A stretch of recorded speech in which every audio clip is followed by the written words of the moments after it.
नमस्कार, authentic dish मध्ये तुम्हा सगळ्यांचं खूप खूप मनापासून स्वागत। तर आज आपण साबुदाणा जराही न शिजवता 1 किलोच्या प्रमाणात हे मस्त असे साबुदाणा बटाट्याचे पापड बनवून तयार केलेले आहेत। नेहमीपेक्षा थोडीशी वेगळी पद्धत वापरून आज आपण हे पापड बनवलेले आहेत।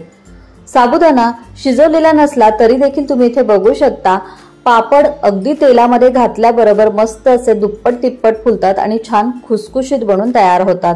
हे पापड बनवण्यासाठी इथे आपण थेंबरही तेलाचा वापर केलेला नसल्यामुळे ते वर्ष ते 2 वर्ष हवाबंद डब्यामध्ये आरामात टिकतात।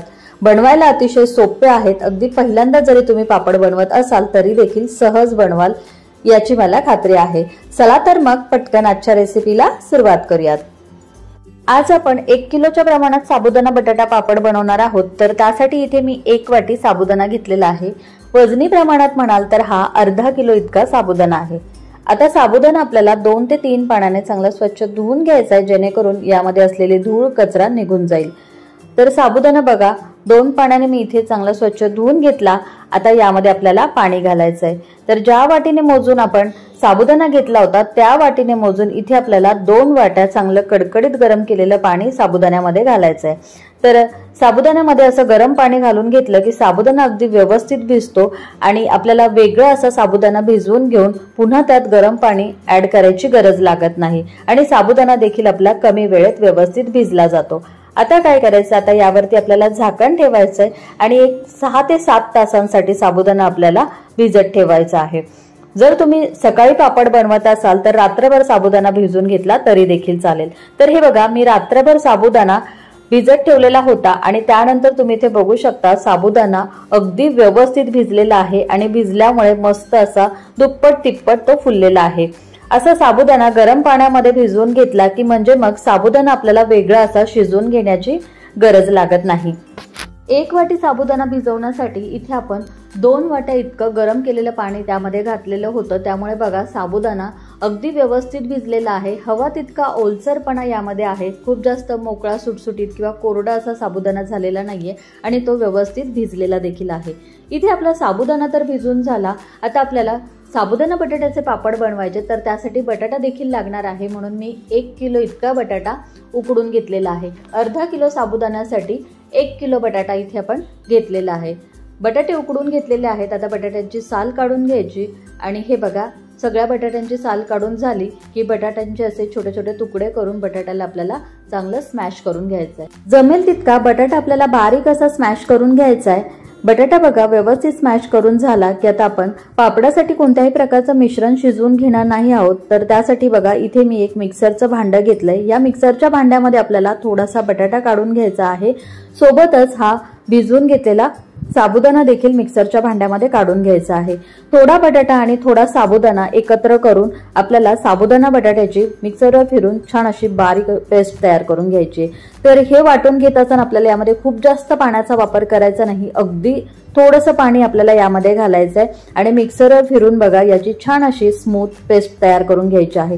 तर लक्षात ठेवा साबुदाणा बटाटा मिक्सरवर फिरून घेत असताना यामध्ये आपल्याला हे वाटण्याकरता खूप जास्त पाण्याचा वापर करायचा नाहीये, कारण साबुदाणा भिजवतानाच आपण पुरेसं पाणी त्यामध्ये घातलेलं होतं। त्यामुळे साबुदाणा बटाटा भिजवण्यासाठी जितकं पाणी लागेल तितकंच पाणी यामध्ये घालायचंय आणि पाणी घालत असताना आपल्याला त्यामध्ये कोमट पाण्याचाच वापर करायचा आहे, थंड पाणी यामध्ये घालायचं नाहीये। खूप जास्त पाणी जर का तुम्ही हे मिश्रण वाटण्याकरता घातलं तर पापड सुकल्यानंतर त्याचे तुकडे पडू शकतात किंवा पापड फाटू शकतात, त्यामुळे पाणी घालताना थोडंसं बेतानेच घालायचं। तर हे बघा साबुदाणा बटाट्याची तयार करून घेतलेली ही जी बारीक पेस्ट आहे ती मी एका दुसऱ्या भांड्यामध्ये काढून घेतलेली आहे आणि आता याच पद्धतीने शिल्लक राहिलेला देखील साबुदाणा बटाटा आपल्याला बारीक असा वाटून घ्यायचा आहे। तर हे बघा सगळा साबुदाणा बटाटा छान असा बारीक वाटून घेतला आणि याची मस्त अशी फाईन पेस्ट तयार करून घेतलेली आहे। तर अशा रीतीने आपलं हे साबुदाणा बटाट्याच्या पापडाचं मिश्रण बनून तयार झालेलं आहे। आता या मिश्रणाला चमच्याने व्यवस्थित हलवून चांगलं मिक्स करून एकजीव करून घ्यायचं आहे। तर बघा हे मिश्रण आणखीनही घट्टसर आहे, याचे आपल्याला पापड व्यवस्थित घालता येणार नाही, म्हणून काय करायचं यामध्ये आपल्याला थोडंसं पाणी घालायचं आहे। तर पाणी घालताना आपल्याला इथे थंड पाण्याचा किंवा नॉर्मल पाण्याचा वापर करायचा नाही, तर आपल्याला यामध्ये गरम केलेलं पाणी घालायचं आहे। तर या इथे मी अर्धा ग्लास इतकं चांगलं कडकडीत गरम केलेलं पाणी घातलंय। पाणी घातलं की मग याला आपल्याला पुन्हा एकदा व्यवस्थित हलवून चांगलं मिक्स करून घ्यायचंय। तर खूप जास्त पाण्याचा इथे आपल्याला वापर करायचा नाहीये, फक्त या मिश्रणाची कन्सिस्टन्सी ऍडजस्ट होईल इतपतच पाणी आपल्याला यामध्ये घालायचं आहे। पाणी घातल्यानंतर जवळपास 5 मिनिटं तरी या मिश्रणाला व्यवस्थित हलवून चांगलं मिक्स करून घ्यायचं, म्हणजे मग या मिश्रणाची कन्सिस्टन्सी लक्षात येईल।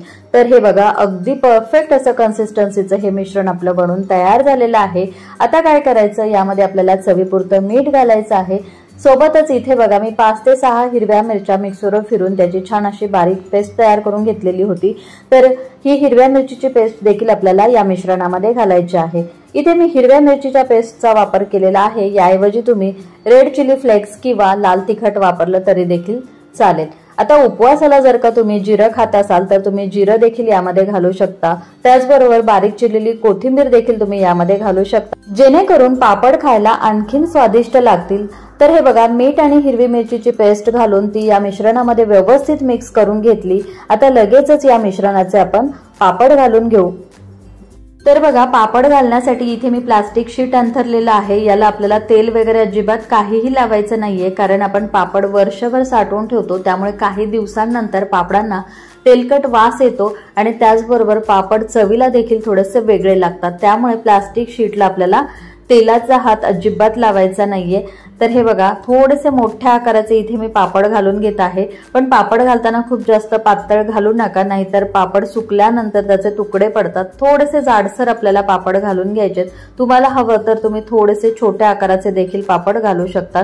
तर हे बघा, छान असे गोलाकार असे मस्त पापड आपले या ठिकाणी साबुदाणा बटाट्याचे बनून तयार होतात। साबुदाणा बटाट्याचे पापड बनवण्याची ही एक अतिशय सोपी पद्धत आहे, कारण या पद्धतीमध्ये आपण साबुदाणा बटाट्यांना खूप जास्त वेळ शिजवलाय ना, आपण पापड लाटून घेतलेले आहेत। अगदी कमीत कमी मेहनतीमध्ये अतिशय सोप्या पद्धतीने आज आपण हे साबुदाणा बटाट्याचे पळी पापड बनवून तयार केलेले आहेत।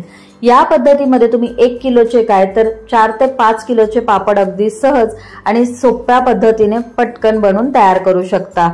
तर तयार करून घेतलेले हे सगळे पापड आपल्याला आता 2 दिवस चांगले सुकवून घ्यायचे। तर हे बघा, एक दिवसभर फॅनच्या हवेखाली आणि दुसऱ्या दिवशी फक्त 2 तास उन्हामध्ये मी पापड चांगले सुकवून घेतले, कारण आपल्याला हे वर्षभर साठवून ठेवायचे आहेत।